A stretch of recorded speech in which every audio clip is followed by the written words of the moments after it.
I think that you got the wrong impression about me. I think in all fairness, I should explain to you exactly what it is that I do.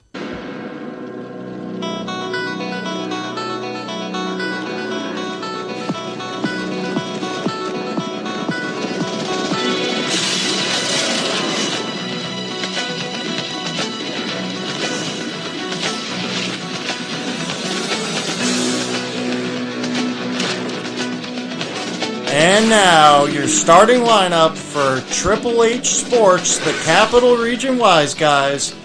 Your co-host, Zach Harris, and David Sayce. Dave, what's up, man? What's up? It's been a little bit, man. It has been a little bit. We had some family stuff run into the course, but, you know, we didn't miss the last 4 episodes. There's no way in hell we were going to miss the last 4 episodes. So we're kind of combined 7, 8, 9, and 10 right here. And the first thing that I want to lead off with, we'll try to start into 7, 8, 9, and 10. They all kind of like went together very well. A lot of the major points went together very well. But one of the first things I want to start off with, and I know we talked about it in a previous podcast, was the fact of the quote-unquote secret suspension with Michael Jordan. And me and you were talking right before we turned on the mics and got things rolling. The way that Michael Jordan came back off his retirement when they were filming Space Jam, and he was doing it for 12 hours a day, then bringing in guys to hoop with, like Reggie Miller and all of them, and doing his homework and figuring out where his body was and if he was prepared to come back.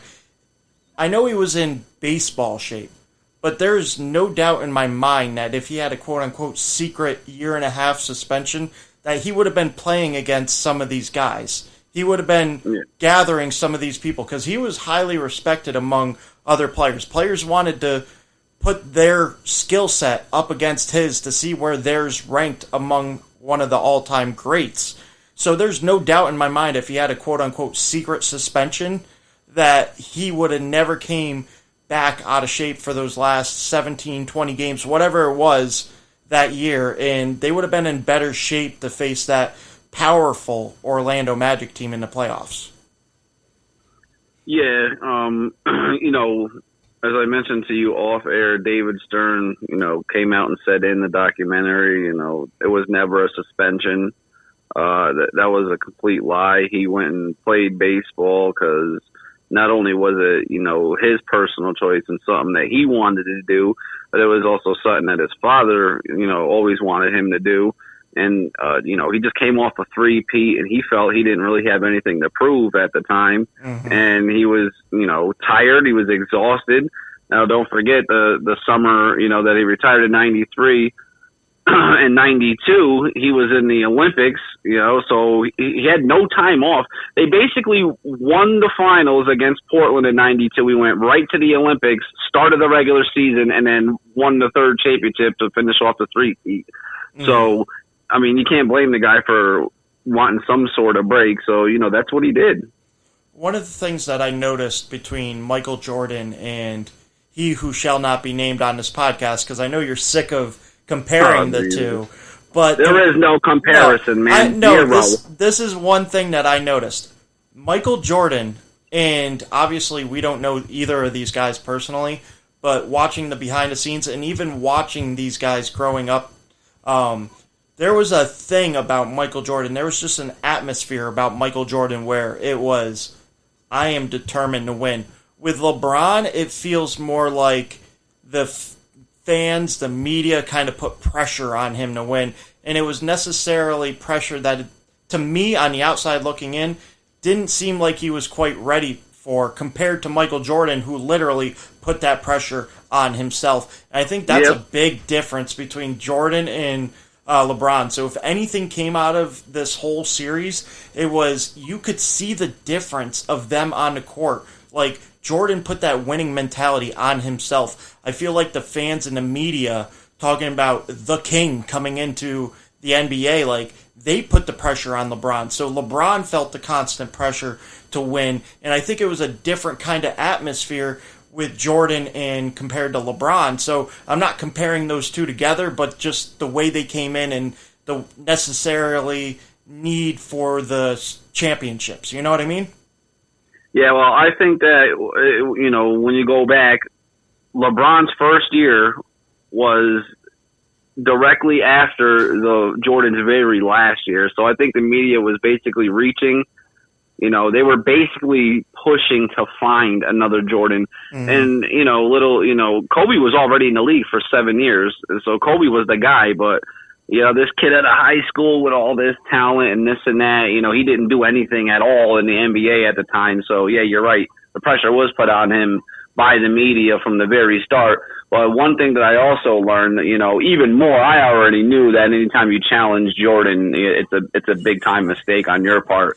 But literally every time, no matter what it was, that he was challenged, he responded every single time. Every single time. And one of the things that I found funny was all the people that they interviewed, the John Stocktons, everybody else, the Charles Barkleys, one of the things they mentioned was you don't talk smack to Michael Jordan. Yeah. What was Reggie Miller going? Oh, yeah, I was having a good game, and then I called him. I said, oh, you're not shooting that great, Michael. And then next thing you know, he ended up with a lot of points. I ended up with little points. And ever since then, I either called him Jordan or Black Jesus. Yeah, yeah. So just that different mentality. Like, I was trying to think of a way, and obviously this is going to be strictly The Last Dance, but I was trying to think of a way where we could put these guys in categories for GOAT status. Like, LeBron James deserves to be up on a pedestal on some list, just not the greatest list of all time. And I don't know if you saw, Jalen Rose actually came out with a list, and I'm going to read it off to you. And I actually like the way that he put this. He had Michael Jordan at 1, Kareem at 2, Bill Russell at 3, Magic 4, LeBron 5, Wilt 6, Kobe 7, Larry 8, Shaquille 9, and then Tim Duncan 10. And the way that he broke it down basically was, what did LeBron do that really would put him surpass these 4 guys? Like, Magic Johnson won and went to however many championships in a short amount of time, like 9 and 12 years compared to what, LeBron has done, but I feel like that doesn't get recognized enough, and he has that same skill set and does it better than LeBron did. So, I like the way that he put it right there. I thought Jalen came out with a very good list, and I actually agree with the way that he put that out. I probably would have made a few adjustments to his list if that was me. I'd probably go Jordan, Kareem, Bill Russell. So first 3 are the same, yep. I mean, I don't know how you don't throw Tim Duncan in there. How is Tim Duncan not in that list? Tim Duncan's number 10. Oh, was he number 10? Okay, well, yep. What's that? So I got Kareem, I got Jordan, I got Magic Johnson, Larry Bird. Yep. So that's 4. Yep. Kareem, Jordan, Johnson, Bird, Kobe. Yep. 5. Bill Russell, yep. Wilt Chamberlain, yep. Tim Duncan. Yep. You putting Shaq? You know what? What amazes me? I'm gonna give you one player that I feel should be in the top 10. And he played for 2 expansion teams, so never really accomplished much. But individually, especially with no 3-point line, what Pistol Pete Maravich did for the game, and the way he played. This dude is the all-time leading scorer in college to this day, and there was never a 3-point line. Mm-hmm. He with like a 44-point game, points per game average.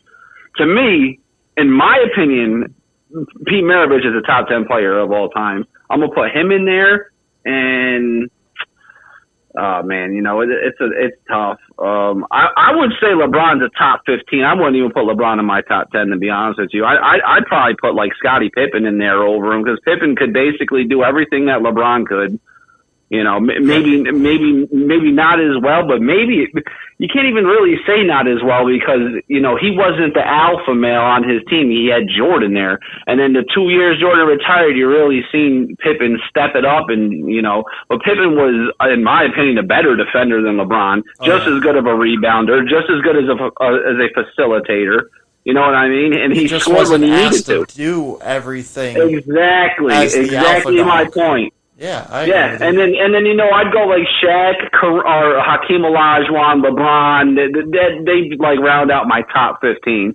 We might have to do a separate podcast and try to me and you figure out like maybe make different lists like iconic list or the most dominant where you have Michael Jordan, Bill Russell, Wilt Chamberlain, and Shaq on there, or Kobe, whatever the case may be, and then most all-around player, Magic Johnson, LeBron, whatever. But to me, like I said, Pete Maravich has got to be on that list. He was so far ahead of his time. The style of play that them guys, that you see guys playing with now, with spin moves, step backs, and Euro steps and stuff like that. Pistol Pete Maravich was doing all that in the 60s and 70s before anyone else. He literally is the originator of that style. You make a very good point, and like you said, I think he does go very underrated. No doubt is he a top 50 player, but I feel like not enough people put him in the top 10 necessarily, maybe because they don't remember how he plays or the style that he played, but you're correct, and he was one of those finesse kind of guys before finesse became a thing. So he's a pioneer, man. Yep, I agree with you 100%. But the thing that you said about Scotty, I did want to mention that too, because that was also in 7 and 8, where they kind of talked about Scotty becoming that alpha male and stuff. And a lot of people on social media came out and saying, Scotty looks really bad in this documentary.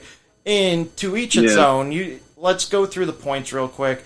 He signed that big contract, or that long contract. He was never happy with it, and he wore that on his sleeve.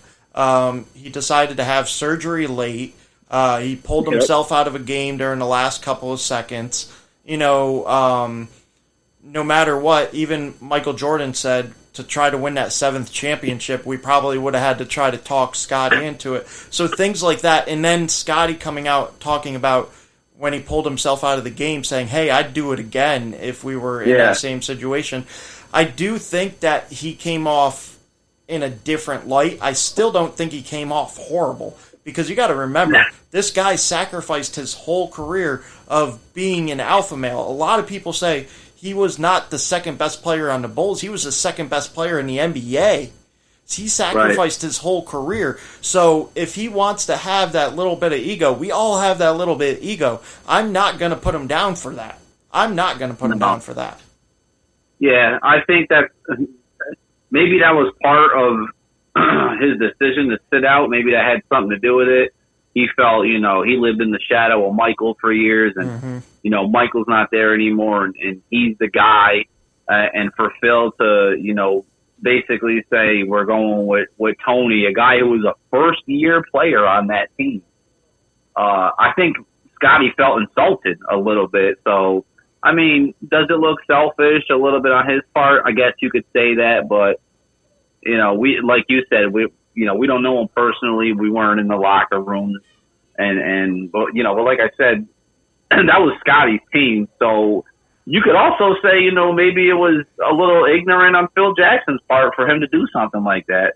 Yeah, you can definitely say that. You got a guy that's been playing for you for 7 years, and he was, like you said, he sacrificed, a lot of his career and always played second fiddle to Jordan, and now Jordan isn't there, and this is his moment to shine, and you basically took it away from him for a first-year player. I agree. One of the things that was brought up in that, and I wish that we could go back into, what if Tony doesn't hit that shot? What if we go into overtime? Is Phil going to put him in the game in overtime? The fact that nobody asked him that after the game is utterly ridiculous. Like, what were they thinking back then? Like, that should have been one of the big questions. Hey, if you guys win in overtime with Scotty pulling himself out of the game and the way that his teammates felt some sort of way, would you have been hesitant to put him back in that game? And it wasn't until after the game was over and they were all settled down in the locker room where you heard the story about how Scotty basically broke down and cried and said, listen, that was a lapse in judgment. That was a horrible decision on my part. Immediately after. He didn't sit on it a night. He didn't anything. Immediately after the game, he recognized what he did. He spoke to his teammates. And I think that he actually gained more respect from that you typically would if you pulled yourself out of a game. So, let's, in hindsight being 50-50, watching back on it, that's always going to carry along with him. But don't forget the fact that he immediately broke down and cried and apologized to all of his teammates immediately after the game. Like me, you, when we argue with somebody, are you going to apologize immediately after, or is it going to take like a game or two or whatever the case may be if we're playing pickup ball? Well, it all depends on, who's at fault too. Yeah. I'm not gonna apologize for something to somebody that wasn't my fault. Mm-hmm. But I think the fact is, that takes a big man to admit that you're wrong that quickly. So I think that also gets lost in the whole, being an egotistical maniac. Yeah, I don't look at him any differently, man. Scottie Pippen was a toe. He had that one little whatever you want to call it, and that's basically about it. But I know he sacrificed his whole career to win and to be Michael Jordan's teammate instead of being the alpha dog that he could have been on any given team. And because he pulled himself out for 7 seconds of a game, everybody's going to look at him differently. I understand where they're coming from. He should be in that game no matter what, even if the ball wasn't coming to him. But he admitted immediately after the game he was wrong, and he apologized for it. So I'm not going to hold that against him. And I thought, it was a little cruel that people were going to hold that, of all things, against him. Yeah, to put himself in the game, even though the ball was going to Kukoc, he would have been the perfect decoy on that particular play, because everyone would have been expecting the ball to go to him. Mm-hmm. But... And another thing about Scottie is he never really seemed to mind being, second to Jordan. Yep. You never heard him complain about it. He knew, everybody knew Jordan was the guy. You know what I mean? And Scottie knew that, and, to me, he was very comfortable in his role. The guy is literally, he's got Jordans on and he's pointing to the bottom of his soul, talking about, come back, we need you. We can't do this without you. Yep. And I think that brings me into the next point is, when comparing Jordan to other players where, hey, Jordan left this team and they still won 50-plus games. When other people leave, they won 17 games. You got to remember, and I know you hate talking about LeBron, but for some reason, we always have to come back to LeBron. So he leaves Cleveland, where there was no offensive system in place. LeBron was the offensive system, as opposed to Chicago, where they had the triangle, and the triangle actually worked better without having that dominant scorer. Yes, it's great to have a go-to scorer, because in the playoff games, you need that go-to killer mentality to win you games at the end of games. But the way that Horace Grant upped his game that next year, the way Scottie took over and really became that even bigger facilitator than he was with Jordan, everybody took their step and really got enriched to the triangle that much more. So I think that's why there wasn't a huge drop-off. And you're also talking about Scottie being the second best player in the NBA. So that's a big difference, is there's an offensive system in there. You still got the second best player in the NBA compared to LeBron, that the offense had to go through him. He was the offense. He didn't want to really listen to coaches. He didn't really want their input. And Jordan, who sacrificed everything that he believed in for the triangle with Phil Jackson, I think that's the big difference. And then the next year, when Horace Grant left, like you talked about, and it was year 2 of trying to do it without Jordan, that's when they really struggled. Right.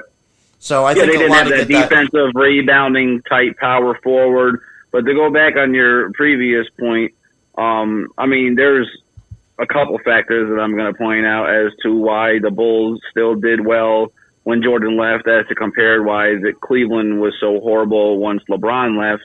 You made a good point by saying, there was no set offense. LeBron was the ball handler at all times. Everything went through him, And another thing is, when LeBron left, basically so did everyone else. The team went to total rebuild mode. Yep. The Bulls never did that. Okay? The Bulls added Horace Grant stepped his game up, Pippen stepped his game up, but they also added the best European player onto the team at that time, in Tony Kukoc. And the third thing that I want to point out is the Cleveland Cavaliers also did not have Phil Jackson. That's the thing people forget. Phil Jackson was the head coach of that team. Yep. Okay? So the coaching job he did that year was probably his best coaching that he's ever done in his whole life, to be honest with you. And they even talked about that, yeah. Yeah, exactly. He lost the greatest player to ever play the game, and he adds Kukoc, which is a great addition. Horace and Scotty step up. The triangle offense seems to flow more easily, being that they didn't really have to worry about Jordan getting his touches and him scoring the ball a lot. So there was a lot. And Scotty was never that. But I also know from watching them that team there was very reminiscent of like how the Spurs played with Ginobili, Parker, Duncan, like ball movement. Yep. The way the Warriors do it now, but the Warriors do it with a lot of screens and pick and roll, so that wasn't really the same thing. Steve Kerr, if you look at his offense with the Warriors, it's a combination of both what he probably learned from Greg Popovich in San Antonio and the triangle. Yep. So it's not really the same, but the ball movement for especially that first year without Jordan was phenomenal. Everyone got touches, everyone shot the ball. So there was a lot of factors, and that's the thing that a lot of these people just don't understand. They don't know the ins and outs of the game. They just assume, LeBron left and, it just goes to show how much better he is as he left and they only won 17 games and this and that. It's like, well, no, there's way more to it than that. They look at the stats without the context around the stats. Exactly. Yeah, people just have tunnel vision. They're narrow-minded. They just want to believe one thing. They don't actually want to look at Phil Jackson's the coach. You added Kukoc. The offense flowed a lot better. They actually had a system, like you said. There was a ton of factors that went into it. But and now look how much better they got when Jordan came back. That much better. I think. What was it that we were talking about? That when Jordan came back, whatever it was, the last 17 games. Yeah, they went from 45-37 to 72-10. With Jordan coming back and adding Dennis Rodman. Yep. And that year that Jordan came back where he was out of shape, that year where he dropped 55 on the Knicks, his second or third game back, that year when he came back, he actually put the Bulls on a 62-win pace those last few games of the regular season that he came back for. So that just shows you out of shape. With that same Bulls team that was severely slacking that year, he put him on that 62-win spurt towards the end of the year, and unfortunately, his legs never got caught underneath him, and he was winded by the time he got to the Orlando Magic that played very well. A young, quick, fast-paced Orlando Magic that could have easily won the championship. But they didn't because Olajuwon schooled them. Yep. They were definitely a championship contender team, though. Yeah, absolutely. I mean, you look at their front line in Horace Grant and Shaquille O'Neal, the Bulls had no answer for them. They were just so much better up front, and that really was the difference maker, in that series that year. And then you had Nick Anderson saying, 45 isn't 23, and then we all know what happened the next year. They got swept up out of the playoffs by Chicago. So they knew exactly what was coming next year once he switched. Oh to yeah, 23. They knew. Horace Grant said that he already knew once Nick Anderson opened his mouth, they had no chance the next year.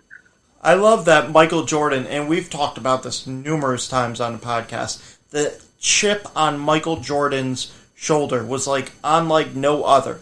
Maybe Kobe is the only one that can kind of compare to him, but not even Kobe compares to this level where you have basically, I think about that Adam Sandler movie where he bullied that guy and he called him and he said, hey, Billy Madison, where he's like, hey, sorry, whatever I did in high school, I was dumb and stupid, and he crosses the name off the list of people that he wants to kill. That was basically Michael Jordan with his list of people I wanted to kill in the NBA. And he just had that list, and he remembered every single person, whatever they said, blah, blah, blah. Like the rookie for the Utah Jazz that year that he retired, and he's like talking about... Brian Russell. Yup.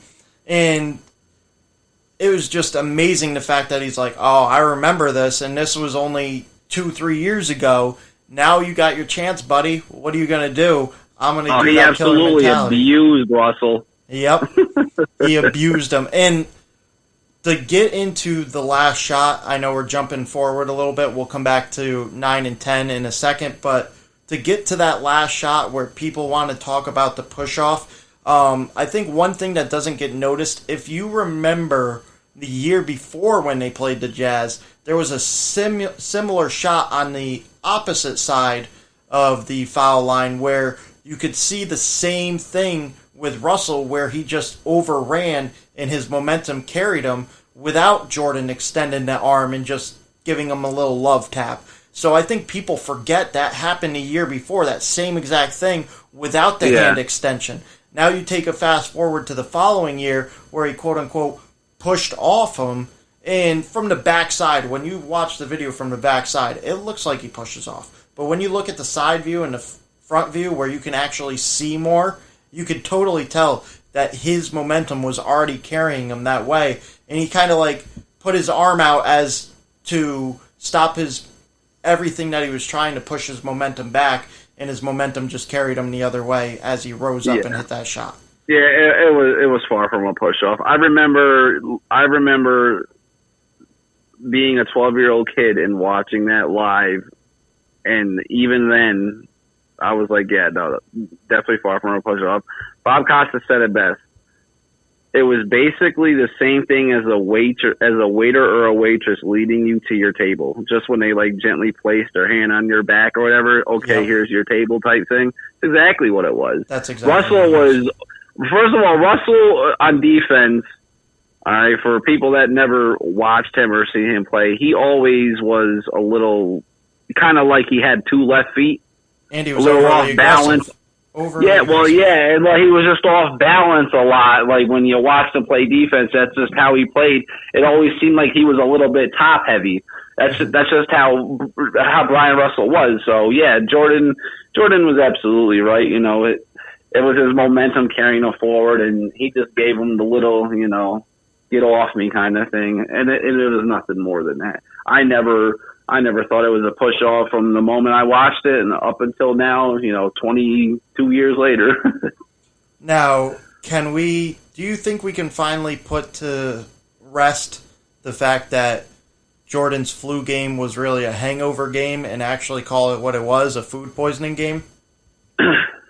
You know, that hangover shit, that's just, I don't understand where people get that from, because I don't drink, but I have drinking before, and I remember twice I've woken up with a hangover, and they do not last until 7:30, 8 o'clock at night. Okay? Yeah. So that's complete bullshit, the hangover thing. Now, to find out, I always thought it was a flu game. When I was watching episode 10, and he was telling the story about how he ordered a pizza and 5 guys delivered it and he ate it and got sick, that was total news to me.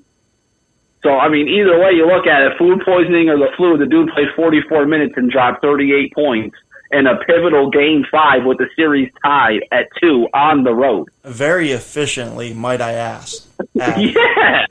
The dude played out of his mind. And that's another game I remember, you know, like it was on last night.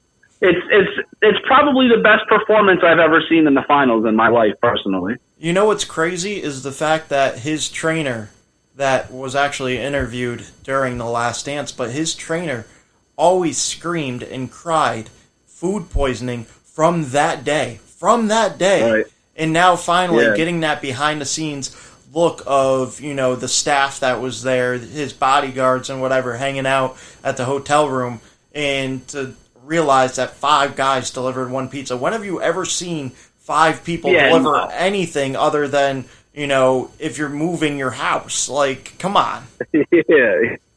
Well, you know what? Their little plan backfired. They tried to poison the goat, and they ended up paying for it. That was probably the singular greatest, you know, performance of all time outside of very few things, like maybe Kobe's game at the Garden, Kobe's game against the Raptors. Very few games measure up to that food poisoning game, but I'm still going to call it the flu game. I'm going with like that's the best performance in the finals that I've seen. Oh yeah. I mean, LeBron's had some great finals appearances, and I don't think that can compare because he wasn't sick. The dude got a cramp and he left. And he lost. Yeah, he gets a cramp and he leaves. Like, everybody wants to point out that Cavaliers year. That was like in 2015 when the AC went out in San Antonio. He basically refused to play.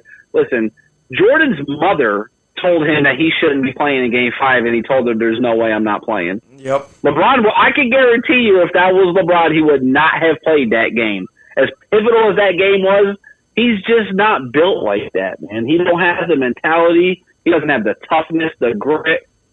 I mean, he's quitting on his team when the AC goes out. Like, come on. You know what I mean? You know what other thing I noticed from watching these 10 episodes? I'm kind of just putting them all together right now, but maybe I'm wrong here.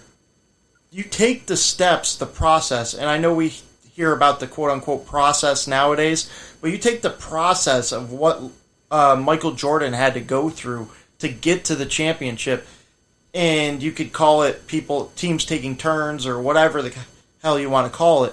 But I feel like kids nowadays, the young kids, the gunners, the I'm a score first mentality and I don't really care about winning. I feel like nowadays kids don't have that process of losing and coming back and working harder and wanting to win. It was more of, I scored 30, what did you do? You know what I mean? And that's kind of my takeaway. Like, you take a look at Devin Booker with the Suns, and I don't mean to pick on him, but how many times have we seen him drop 30, 40, 50, and they get the L? Like, I feel like they don't necessarily go through that progress of, hey, I lost in the first round. Next year I lost in the second round. Next year I lost in the conference finals. The following year I lost in the championship. Whatever the case may be, I feel like they don't go through the necessary process that it takes to achieve the ultimate goal of winning. And I've noticed I'm friends with a bunch of coaches on Facebook and really echoed that same sentiment where a lot of kids nowadays don't have that winning mentality that they think they do, and they don't really understand the grind that it takes to exactly win in whatever league you play, whether it's the NBA, the NFL, college football, whatever the case may be. You don't have that mentality that you necessarily think you do, and you're more of a look at me guy than look at the team and look what I helped them accomplish. And maybe I'm wrong there, but I feel like a lot of people are echoing that same sentiment. Yeah, well, and then they all take the easy way out and go join, 3 or 4 other superstars and form this team that nobody can beat and get cheap rings. Look at Kevin Durant, for example. Mm-hmm. And I'm not necessarily even, mad at them. LeBron leaves Cleveland. He goes and plays with Ray Allen, Bosh, Wade, all Hall of Fame guys, superstars at the time. Chris Bosh, his time in Toronto was probably behind after Tim Duncan and Garnett. He was probably the best. He was third best power forward in the league. Mm-hmm. I agree, and people forget how great he was in Toronto. He was great. Yeah, well, Toronto's team sucked, and they play in Canada, so he didn't get the recognition. But he was a 27-12 guy every night in Toronto.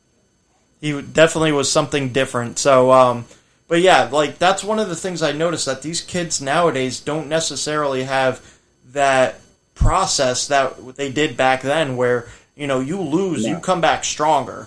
So I noticed that, as well as the working mentality. You take a look at Michael Jordan, and he was always good to go. They talked about him always being in the moment, being there. How many times have you seen a superstar in today's game not necessarily sit out a game like Kawhi Leonard and load management, but necessarily take plays off, take games off, like, just accept the fact that they're having a bad game. And Michael never did that. Michael Jordan always made sure, hey, these fans, this might be the first time they're seeing me, but either way, they paid to see me. I'm going to make sure that us as a team and me as a player is going to put on a show for those fans. And I feel like that gets lost as well in today's game, where they necessarily don't rise their game every single game for 82 games. Yeah, these players nowadays they're definitely softer. They treat it more as a business. Mm-hmm. It's like the basketball to a lot of these guys now is kind of like their window of opportunity to other things, whether it be endorsements or, movies or whatever. Like, come on, man, you really think LeBron is in L.A. for basketball reasons? Because I don't. You take a look at his first year. How bad did he play? Because he was doing all that other Hollywood stuff, and his exactly. His business was actually located in L.A., so he moved to LA. He's on the Lakers for all the wrong reasons.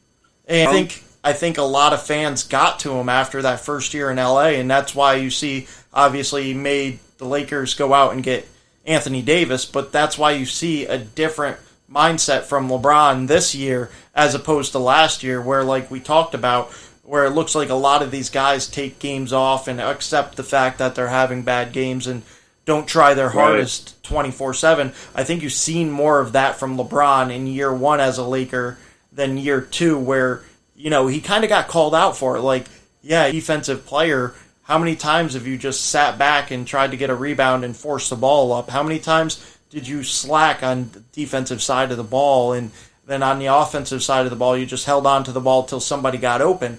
I think a lot more of that happens in today's game than it did with Jordan and stuff like that. So I think that can't be understated either. Yeah, and another thing is LeBron has been literally handpicking his teammates for the last 12 years. That's another thing Jordan absolutely never did. Never went to the front office and asked for this one to get traded or that one to get traded because there's not enough talent.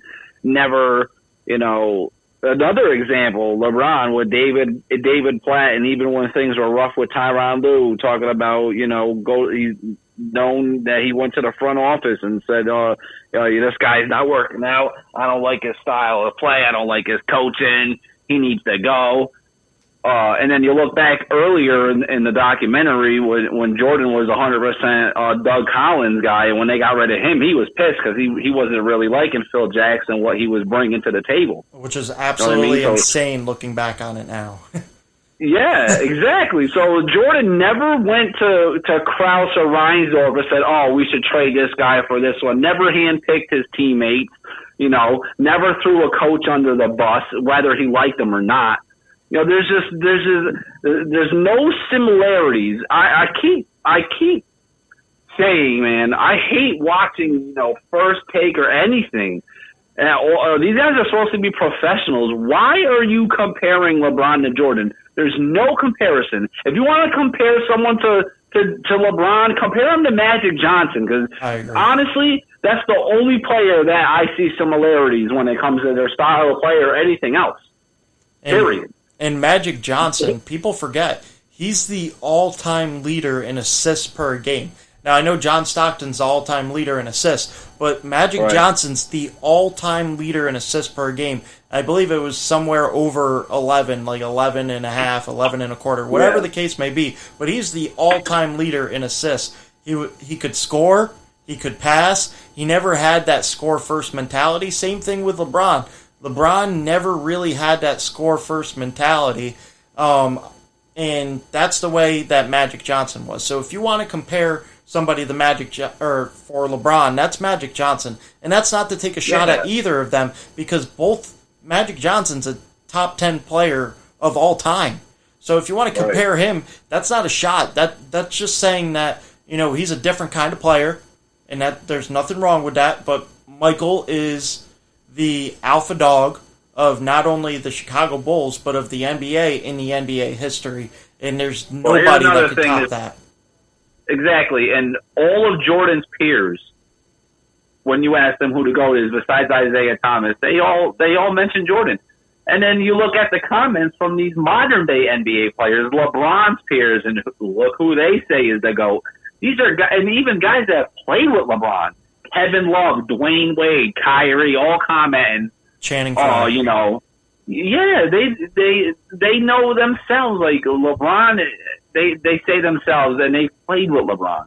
Dwayne Wade has come out like, oh yeah, Jordan the GOAT, and Dwayne Wade is from Chicago, so he grew up watching Michael, and he played with LeBron.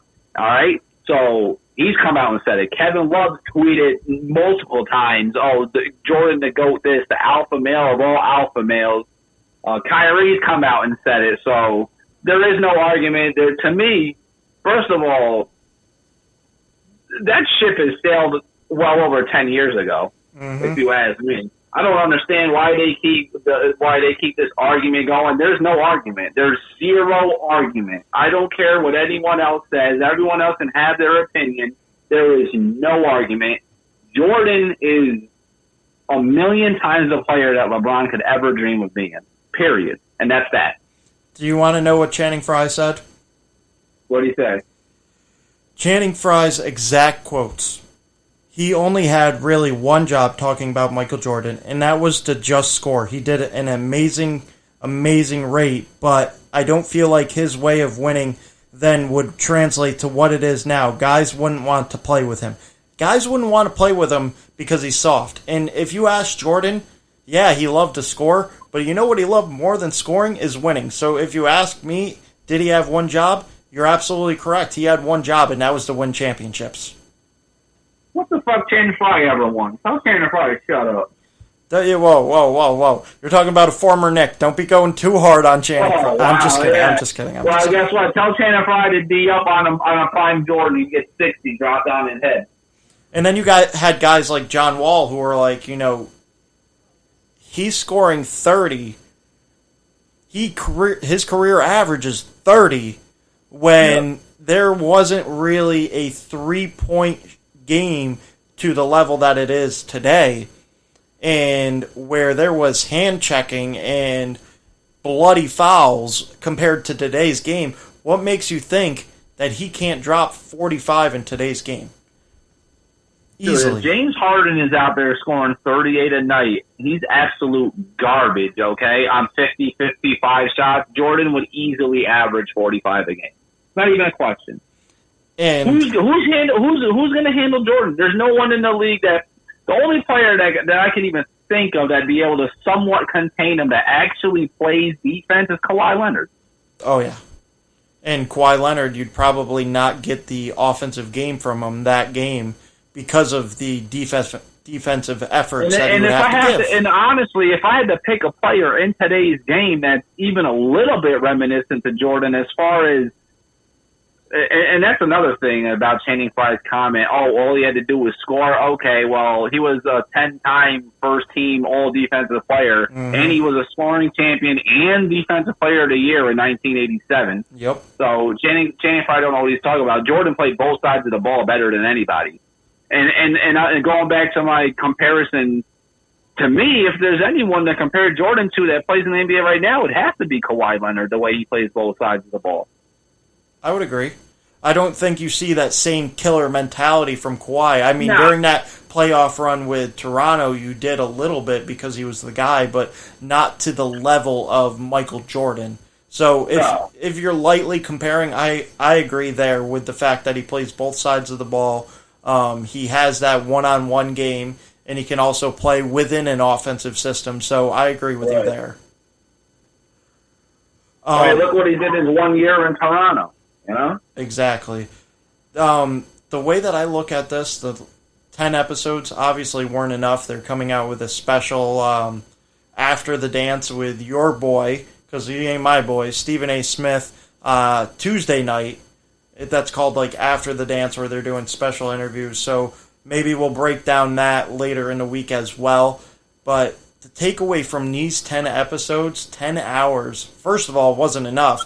And second of all, how can you absolutely watch that in a day and age with no social media in the god level that Michael Jordan was put on? Without social media, the harassment, the lifestyle that he had to leave without social media, and the fact that he still won 6 championships in 8 years, and to show the physical and mental exhaustion that he had to go through with, like, how can you not take a look at him and say, no doubt in my mind, that's the GOAT? Like, that is the number one player in all of NBA. Like, how could you not take that away from those 10 hours?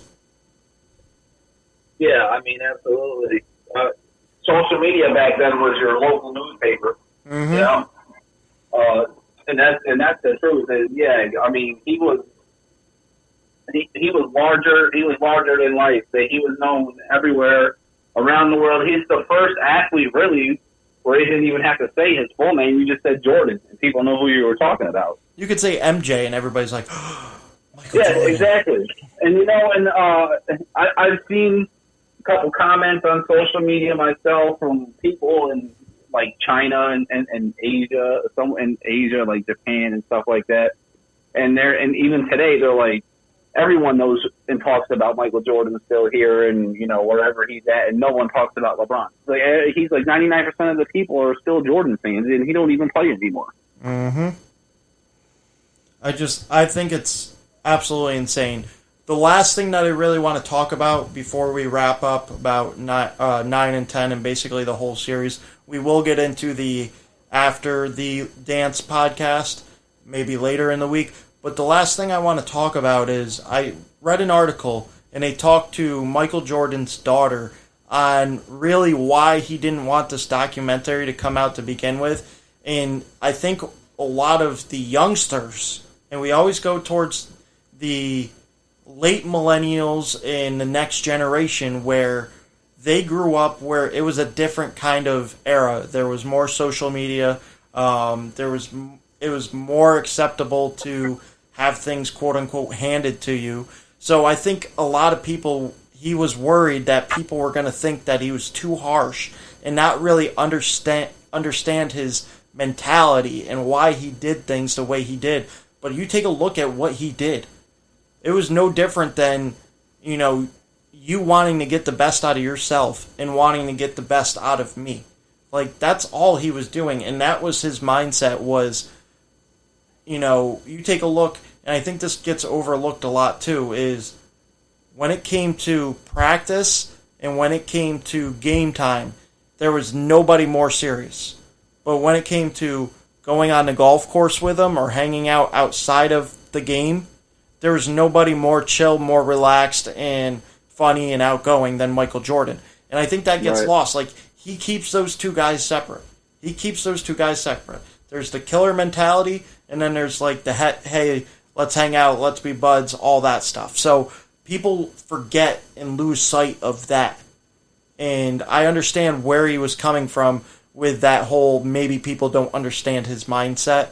But I think if you are all about winning, if you are all about getting the best out of you and the people around you, like when I go to work, not to compare basketball with delivering beer, but I try to get the best out of whoever I may be working with that day. Like, hey, go do this, stock this shelf, I'll stock this shelf, and then once I'm done, I'll help you, or once you're done, you help me. So I think that's the same kind of, maybe not the same mindset, but the same kind of thing where he's like, I want the best out of me, and I know what the best is out of you. Like Scotty Burrell. How many times did you see him harp on Scotty Burrell? Because Scotty Burrell could have been a lot better player than what he was, but he just joked around too much. He didn't practice as hard as he could have, and Jordan knew that. And that's really where that mindset comes from. So what do you think about the mindset of the younger generation taking a look at how harshly Michael tried to get the best out of you? Dude, this generation of young folks are a bunch of pansies, okay? They wear tight jeans and put their hair in ponytails, all right? So it's called a man bun. Yeah, whatever you want to call it. They don't work for anything. They need everything handed to them. They need to be guided and shown step by step what to do. They can't learn for themselves. I mean, the list goes on. Our generation is the last of the old school, man, where we work for everything and everything's hands-on and, you get shown something one time and then the rest is on you. You know what I mean? But and the thing about Jordan, the way I looked at it when it came to players like Scotty Burrell and even Steve Kerr, if Jordan was constantly picking on you or constantly on your ass, it's because he obviously seen something in you that you didn't. He knew that you had more potential than what you were tapping into. Mm-hmm. That's the way I looked at it. And Jordan wanted you to see that as well. And you're right. Scott Burrell should have probably been a lot better of a player than what he was. I agree. Steve Kerr, I think, with the interviews with Steve Kerr in episode 10, mostly they interviewed Kerr a lot. They got off to a rough start, but Jordan seen that this guy is a fighter. He stuck up for himself. Uh-huh. And Kerr also seen that, obviously Jordan, sees something in me and I have to take that and run with it. Yep. And another thing about Steve Kerr that I found out is, his father was assassinated in Beirut in 1984. I never knew that. I had no clue. Yeah, me neither. And they asked him if he or Michael ever talked about what happened to both their fathers, and he said no, it was never mentioned in any time at all in the years that I played with them. So, but they had a close relationship. You look at that. I can't remember what game it was, but a 1997 tight game in Utah against I think it was in Chicago actually, but against the Jazz. Yeah. There's a timeout and Jordan goes, listen, Jordan's actually got his cup covering his mouth and he's trying to, keep it on the hush. He's a and he goes, if they double team me, you're going to be open. I'm going to give you the ball. You got to make this shot. He tells him to be ready. And Kerr's like, well, I couldn't really hear what he was saying. And once I caught on, Kerr's like, okay, I'll be ready. Like, yeah, I'm ready. Like, you know what I mean? Like, so totally clueless. blowing up the whole game plan. But the ball was given to him and he made the shot and they won the game. So, and that's just a perfect example of Jordan, seeing something in him, and he's giving him the confidence, man. You be ready because the ball is coming your way. Jordan, and that's another thing. Jordan was a brilliant mind. He already knew what teams were going to do. Just like with Game 6 of '98, he hits the three to bring the Bulls within one. There's a timeout called. And he goes, well, I already knew that they're going to Carl on the right side box or whatever the play was. He goes, they've been doing it all series long. Yep. He said that's basically their go-to play. So he pretended like he, ran around Carl and drifted off with his guy, and Carl didn't see him. And he came up and he strips the ball. And Phil Jackson is famous for not calling timeouts in critical situations. He did it with the Bulls his whole coaching career, and I've seen him do it with the Lakers millions of times. He knew once Jordan stripped that ball and there was 17 seconds left not to call a timeout because he did not want to give Utah a chance to, make a play and get set. Yep. So he basically, and plus the ball was in the best player's hands. So he was like, it wouldn't be a good time to call a timeout. He let it go, and the rest is history. I love how Scotty and Dennis Rodman they're like, what were you thinking? Scotty's like, I was just thinking, get the hell out of the way. Yeah, and Rodman was like, he's going to shoot this shit. Like, yeah, I went right here. He said, I went right to my spot under the hoop because I know he's going to shoot this ball. There's no way he's passing this. I think the thing I learned most about episode 10 is I was already mad when it didn't happen, but I'm even more pissed at the fact that Steve Kerr is not the Knicks head coach because he's so in touch with, yesteryear's game. He's so in touch with today's game. He's such a player's coach. Even back then, you could tell he was really in touch with people the way that Phil Jackson was, where he can mold his character around what your character was. And I think I learned more about Steve Kerr these last episodes than ever before, and it really made me that much more angry that the Warriors had to come and swoop him away from the Knicks, and we ended up with I can't even think of his name. What the hell was his name? The Lakers guy. Why can't I think of his name? But the point being is, we could have been in a lot. What? No. Not Fizdale. No, not Fizdale. The Lakers player. Derek Fisher. There it is. Why did that escape me? We ended up with Derek Fisher instead of Steve Kerr, and I feel like, maybe if Steve Kerr's in that building, there's a little bit of a different atmosphere. They get more out of their players, the Knicks-wise, and I think James Dolan, takes a backseat and actually stays in the backseat as opposed to meddling. So that's really my biggest takeaway from episode 10 being a Knicks fan is how pissed I am that they did not get Steve Kerr to come in to coach that team. Well, I didn't know what to expect from Kerr as a coach, but I could honestly say I did not expect this amount of success. The dude's got 8 rings altogether when you look at it as a player and a coach. He won 3 with the Bulls, then he went right to San Antonio, won 1 in 99 and in 03, and then he's got 3 as a coach with the Warriors. Yep. Absolutely. And another thing that I didn't notice, that I didn't know at all, I absolutely did not know that Dennis Rodman, in between Game 3 and 4, 98, took off from the team once again and went on WCW Monday Night Nitro. Only Dennis Rodzilla. And then Phil and Michael. This is what they did so great. You know what? Michael, to me, Phil, it didn't bother Phil. Phil knew to let Dennis be Dennis. You know what I mean? Because he knew that when it came time to play, Dennis was giving his all, no matter what.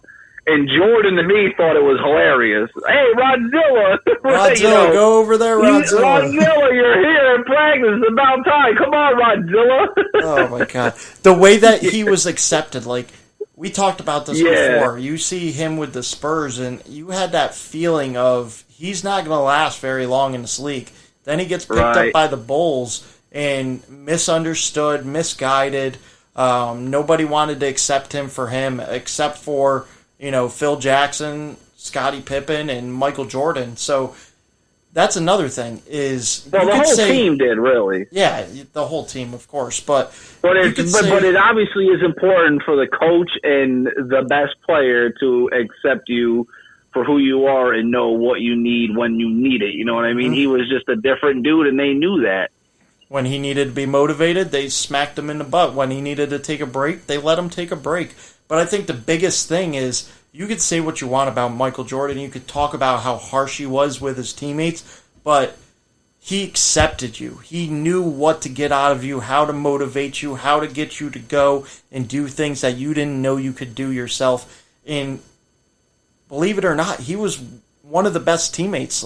He was a great teammate. He wanted you to feel that same success that he felt. Like when he came back from retirement the first time, and he came in that building and he's talking about how this European dude and Steve Kerr, they're here and they've never won 3 championships. They've never won any championship, and they're acting like they got 3 rings on their finger. I had to end that shit real quick.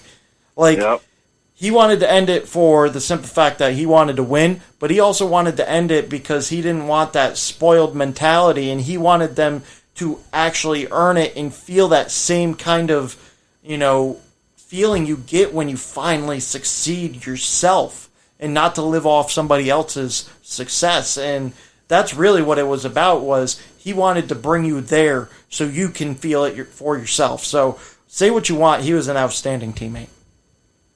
Yeah, he was, and they interviewed Kukoc, about midway through the documentary there and here and there, and he really was the only guy that came off to me who I can honestly say I don't think he liked Jordan at all. I don't think he was a fan of Michael. Well, you got to remember he's also from overseas, so I think some things don't translate, like mentality and how people talk with you and how people joke with you and try to push you. So maybe that aspect got to him, and he still doesn't quite understand that, Jordan didn't like you, but you were his teammate, and he was going to stick by you no matter what.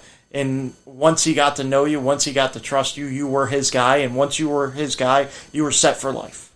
And I don't think he understood that. I don't think Kukoc was a fan of Jordan, is what I'm saying. But just Like when he was talking about him, his body language and his tone, Because he didn't understand. He didn't understand what Jordan was trying to do.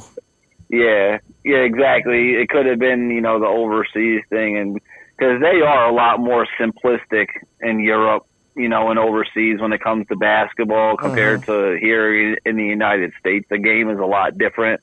They're a lot more fundamental, and they're not as flashy.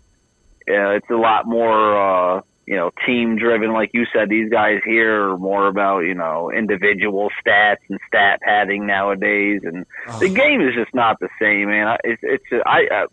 To be honest with you, I barely watch the NBA anymore when it's on. I'll catch it here and there, I like to watch the Eastern Conference more so. So if there's, the classic Philly and Boston game on or whatever the case is, or Indiana, them classic Eastern Conference teams that you grew up on, I like to check them out. To me, the West is a 3-point contest. Oh yeah, definitely. Really, I can't watch it. It's hard to watch. I'm sorry, dude, but when you're dribbling up the court and there's still 18 seconds on the clock and you pull up and shoot a 30-foot jumper, that's just a terrible shot. I can't watch a team do that literally anywhere between 30 and 50 times a game. That's just not basketball. As we're getting ready to wrap up, you get me lit up and get me with a fire underneath me. You're talking about how they're stepping up from 30 feet and chucking it. Do you remember, I forget if it was episode 9 or episode 10, where after practice or before practice, they're chucking up 30-footers and trying to make it. Like, that just shows you the difference with the Bulls, how, like, oh, this is just a trick shot 30 feet away from the hoop, blah, blah, blah. And then nowadays, where you had Damian Lillard, where you have, Trae Young and Steph Curry and all these guys pulling up from 30-plus feet, with no problem.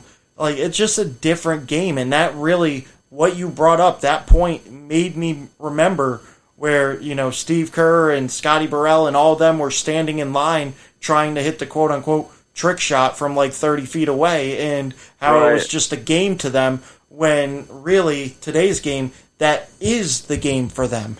Yeah, it's terrible. It's a watered-down league. But and did you also notice as you were watching it, everybody shot it from the hip, and Jordan was literally the only one to pull up and shoot it like a regular jumper, and he made it? Absolutely. That's the reason he's the GOAT. Yeah, first shot. He was like, oh, practice over. Okay, so as we wrap this up, I'll let you get a couple of points out before we wrap it up, but I wanted to ask you a question.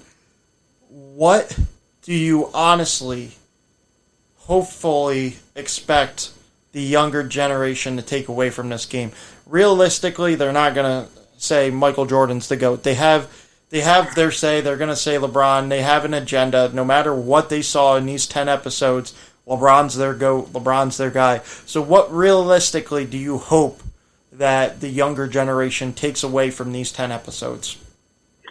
Well, I hope that they notice, what true leadership is, no matter what the cost was. He stuck with the same team, never jumped ship. He never did any of those things that their little superhero, you want to call LeBron, has done his whole career. When the going got tough, that's when Jordan excelled his game, and he played even better.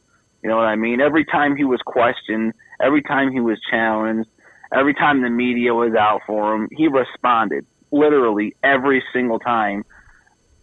So the mental toughness, the mentality, the attitude about winning, the how serious he took his craft, his profession, his love for the game, all of that is just totally unmatched. And that's really all that I hope that, they take out of this. Is just the overall, is just his overall mentality. Like you said, he constantly had a chip on his shoulder, and he was never satisfied. No matter how much he was winning, he always wanted more. And you see a lot of these guys today, they'll lose and they'll go join, their buddies, and they'll form, four guys on a team that don't belong. They shouldn't, they shouldn't be on the same team because it's not really fair. But they look for the easy way out. They don't want to work for it anymore. And Jordan refused to take that route. Jordan wanted the competition. He wanted the challenges. It's what drove him.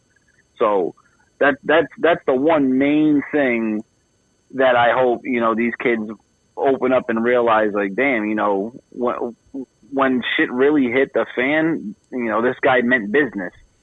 I agree. So, my biggest takeaway from what you said is when the going gets tough, the tough get going. And I agree with that sentiment right there. I also want to point out that I hope the younger generation really sees the difference in yesteryear's game compared to today's game, where, yeah, you had some goofy white guys playing basketball back then, but there's goofy white guys throwing elbows, throwing haymakers, every time you came into the lane, giving you a shot. It was just a more physical game. Yeah, you might have gone to the free throw line the same amount of time that you do in today's game, but there was a different way to go about it. There was a different avenue to get to the free throw line. I also think that in today's game, there are more athletes, but back in the day, there was more players. And what I mean by that is you have more guys that are athletic freaks that don't necessarily go through the fundamentals to understand the game the way that it needs to be understood, or necessarily play the game that it needs to be played, as opposed to back in the day where you had more guys that maybe they weren't as athletic, but their mindset, their IQ, it was just different. They understood the game, they understood the ins and outs of the game, and they really played within the game as opposed to using their athleticism to get what they wanted. So I think there's a difference that it is more watered down because these guys don't understand exactly how to play the game. And that's crazy to talk about, that NBA players don't know how to play the game. They know how to play today's game. They don't know how to play the game. Right. And I think that's my biggest takeaway.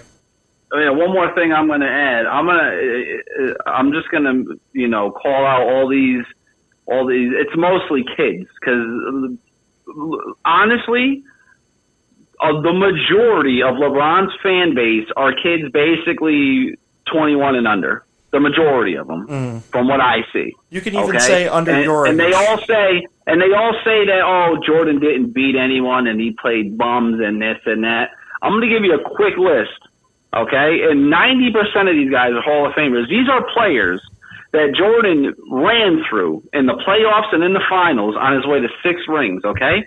Patrick Ewing, Reggie Miller, Chris Mullin, Lonzo Mourning, Larry Johnson, Isaiah Thomas, Mark Price, Ron Harper, Grant Hill, Kevin Johnson, Dennis Rodman, Joe Dumars, Bill Laimbeer, Magic Johnson, James Worthy, Clyde Drexler, Charles Barkley, Gary Payton, Sean Kemp, Tim Hardaway, Penny Hardaway, Horace Grant, Glenn Rice, Chris Webber, Shaquille O'Neal, Karl Malone, John Stockton.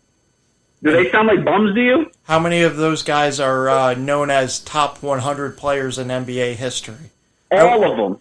I won't even go top 50. I will go top 100. How many guys? Every single one of them. And there's also another stat. Top 50? Like I said, 90% of them are Hall of Famers. And I would say that the only, I don't know if Mark Price is on the top 50. Ron Harper might not be.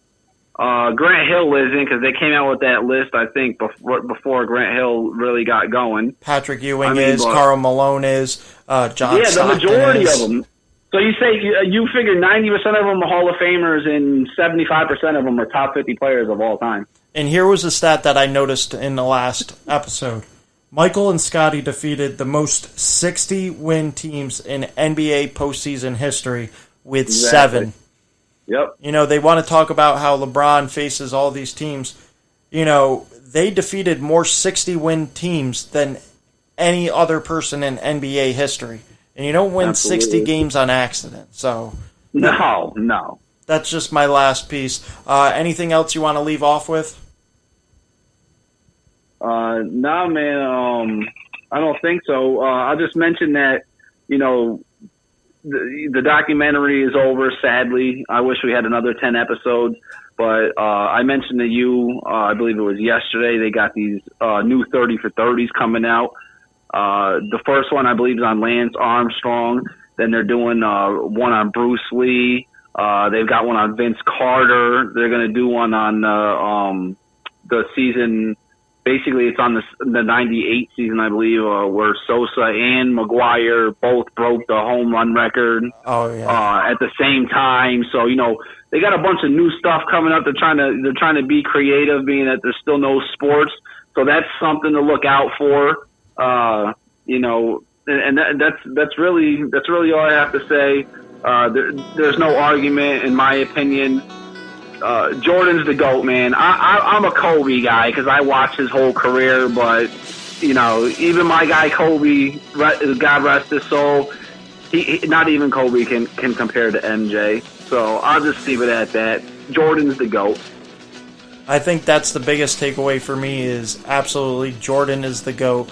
I'm going to leave you guys off with, I'm Zach Harris, that's David Sayce. If you want to check us out, Triple H Sports Facebook page. Also, we're on Spotify, we're on YouTube, we're on Google Play, on iHeart, and Jordan's the GOAT. Whether you want to agree with us, disagree with us, you want to get into the comment section, this will be posted immediately, and we're going to get into more stuff. Maybe we'll get into more 30 for 30 stuff. We're also going to do the After the Last Dance breakdown, if it's very intriguing, with all the extra added interviews from players and stuff as that nature.